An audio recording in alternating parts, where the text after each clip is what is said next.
pas qui je suis. Vous avez quelque chose. Une aura. Fever in the morning, fever all through the night. Give me fever. En quelques jours, j'ai eu 2 sublimes apparitions. 2 Sors pas seul. Vous êtes un peu fou.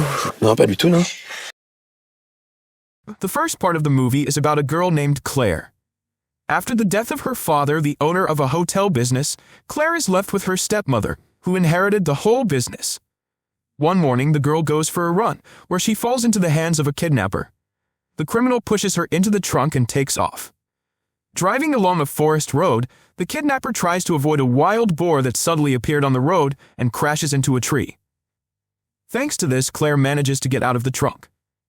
The girl runs through the woods, but at some point, not knowing where to run to next, Claire stops and is caught up by the kidnapper with a gun. She asks Claire to close her eyes, saying that everything will happen very quickly, after which a gunshot sounds. Claire wakes up in an unfamiliar house. A man enters the room with breakfast. According to Pierre, he was going to hunt wild boars in the woods, but instead shot a woman. He thinks that Claire probably did something wrong since no one would have just been going to end it. The girl offers to call the police, but Pierre doesn't want to go back to prison. After leaving the room, Pierre comes back with clothes to replace the ones Claire was wearing while she was passed out. Pierre undresses her and washes her clothes. After getting dressed, Claire looks around the house and meets another man, a cellist named Vincent.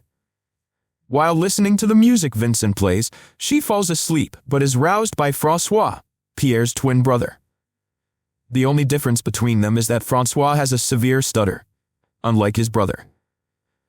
Pierre asks Claire to leave the house as those who were going to kill her are likely to be looking for her and sooner or later will get to the house. And Pierre has no desire to meet them. The girl tries to persuade Pierre to stay here. Otherwise, why did he save her if now he throws her out? Pierre himself realizes that this is illogical, but then yells at Claire, for which he gets from the girl. Pierre grabs her, but then lets her go. Upon returning, the guy kisses the girl, which Claire doesn't manage to resist at all. In the morning, Claire meets Vincent and his dog. The twins are at the sawmill, and the girl does not want to stay in the house alone, so she asks to go with the cellist to the vet. On the way back, Vincent suggests the girl to stop at a diner. Claire tells him that she used to play the violin as a child, but after the accident that killed her mom, she gave it up. When Vincent returns home, he gives her a violin, sincerely believing that she should not stop playing music. At that moment, Pierre appears. He is not happy that Claire has traveled with Vincent, because now, the whole town knows that the girl lives in their house, which means that the chances of her being found are only increasing. In the morning, looking out the window of her room, Claire sees Pierre chopping wood.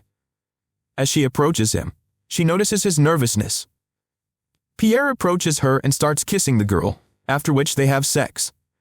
Late at night, lying in her bed, Claire hears the sound of the television. She comes down and sits on the couch next to Pierre, starting to stroke his leg with her foot. The boy then stammers and says that he is very thirsty, which makes Claire realize that it wasn't Pierre at all, but his twin brother, François.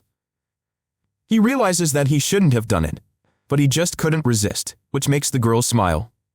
The next day, not wanting to sit on the neck of the twins, Claire gets a job at a local diner. The girl returns home and tries to call her stepmother, but as soon as she says her name, the other end hangs up. The second part of the movie takes us exactly 1 week back to a week before these events. Claire's stepmother, named Maud, watches from the window as her lover, named Bernard, helps pick up a towel that Claire has dropped. When the man comes up to the room, Maud suggests that they no longer need to hide their connection from others, since her husband is no longer alive.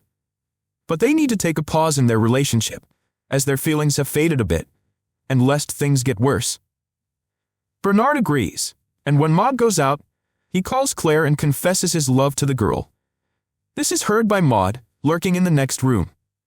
The woman does not intend to put up with this, and arranges to eliminate Claire.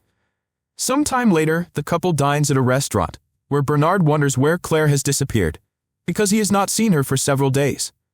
Maud calms him down, explaining that this is not the first time. The girl has disappeared for days before. At that moment, the woman's phone rings. It's Claire. Maud immediately disconnects the phone.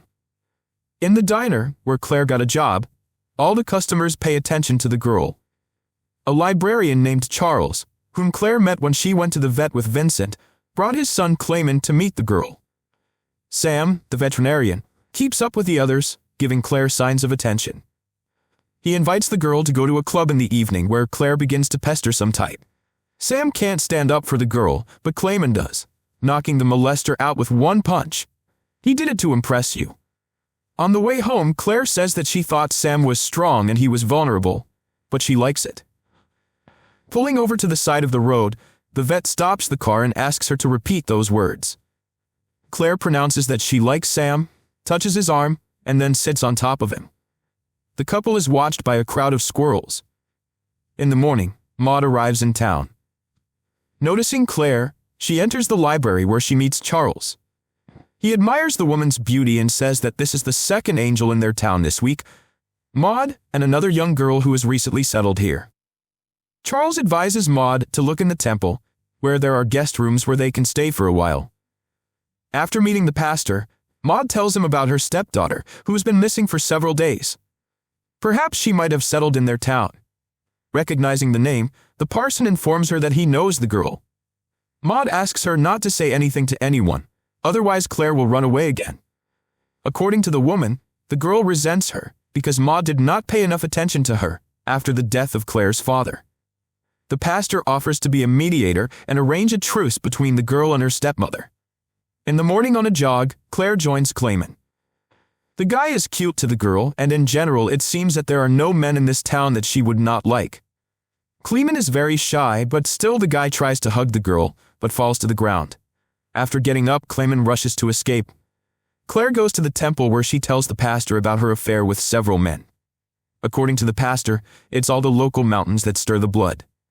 The pastor informs her that there is a man in the temple who longs for reconciliation and takes the girl to Maud. Seeing her stepmother, Claire throws herself into her arms.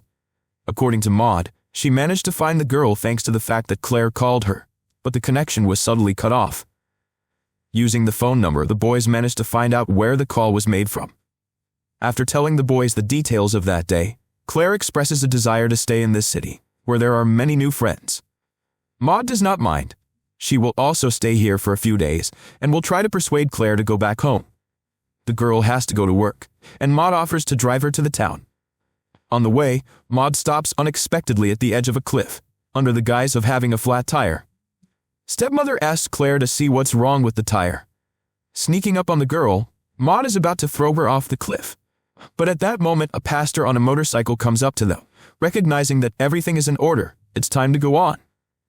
As the plan is thwarted because of an unnecessary witness, Maud takes Claire to the town, suggesting that they meet on the next weekend. Unsuspecting, Claire agrees. In a diner, the girl is approached by Charles. According to him, his son Clayman closed from him, all sorts of snapping, and does not want to talk to him. Therefore, Charles asks Claire to come in and talk to the guy so that he stops behaving this way towards his father, and he will definitely listen to this because he likes the girl very much. After work, Claire visits Clayman and tells the guy that she loves him, after which she kisses him. In the library, the girl pronounces to Charles that everything is fine. Sunday comes, Claire together with her stepmother go on a picnic. Maud gives the girl an apple filled with poison. Only Claire is about to take a bite. Clayman does not appear on the field. The girl invites the guy to join them and holds out the apple to him. Maud grabs the fruit, saying that she does not know the guy at all. Clayman apologizes and leaves, and Claire, putting down the apple, goes after the guy, with whom she later has intercourse in the woods in the rain. As night falls, Maud arrives in the town, where a dance is in full swing. Watching Claire dancing with one and another, the stepmother orders 2 glasses of wine, to one of which she adds the potion again. But even here she has a setback. In her way stands Clayman, who accidentally knocks one of the glasses out of Maud's hands. Clayman tells the girl that he did it on purpose. Stepmother Claire, with a kind of cold look, realizes that this plan did not fly. So Maud brings her stepdaughter a drink and then starts jerking her around to make Claire sick, after which she puts the girl in the car under the guise that she's going to drive her home. Driving down a winding mountain road, Maud confesses that she has only been in love once in her life, but that love too was stolen from her by Claire. Afterward, she opens the doors and pushes the girl out of the car. Stopping, Maud walks to the edge of the cliff and, after making sure that the carcass of her stepdaughter does not move, drives off.